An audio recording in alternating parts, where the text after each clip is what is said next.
Pfizer is accused in a civil lawsuit of funneling $11 million to potentially influential government officials, payments allegedly tied to violations of foreign corruption laws.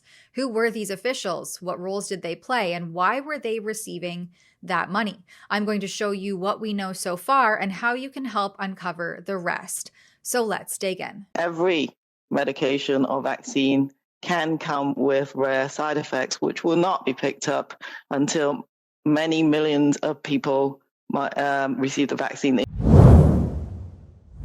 In the early days of COVID-19, while Canadians were being told to trust the science, trust the experts, and roll up their sleeves, all the decisions we take will be based in science and indeed will be focused on Canadians getting their lives back to normal. Something else was happening behind the curtain.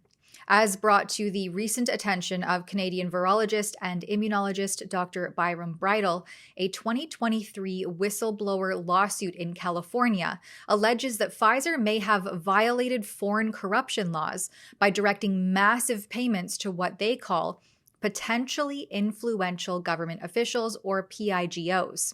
This stems from allegations by Frank Han, the former director of global compliance analytics at Pfizer, who tried to raise concerns around potential fraud activity between Pfizer and China. He was fired for doing so, and now he's launched this civil lawsuit. According to the reporting, while these PIGOs were primarily based in China, there were others, including here in Canada.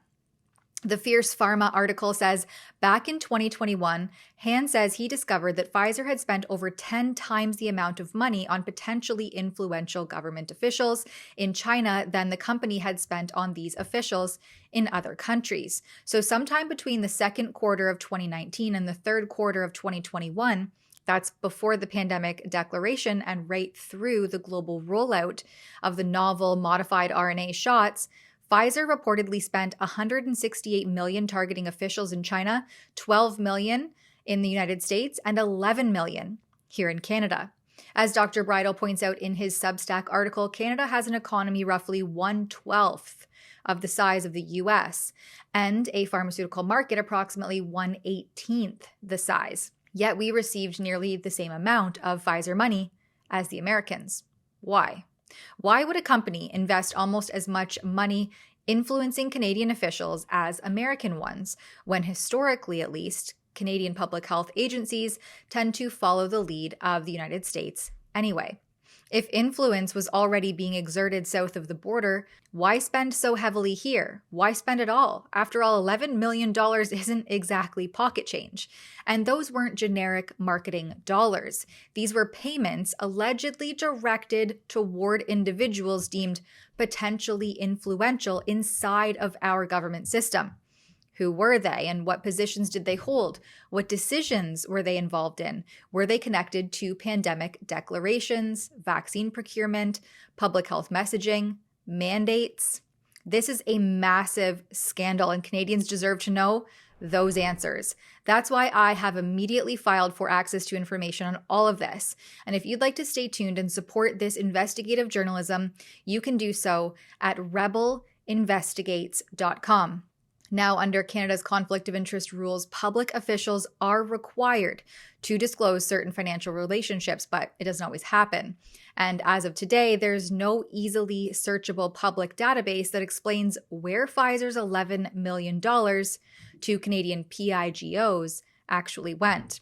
At Rebel Investigates, we believe public health policy must be free from these kinds of undisclosed pharmaceutical interests and influence. Canadians have the right to know whether the people making decisions about lockdowns, vaccine rollouts, and mandates had financial relationships with the very companies profiting from these policies. So we're filing access to information and privacy requests to get to the bottom of it.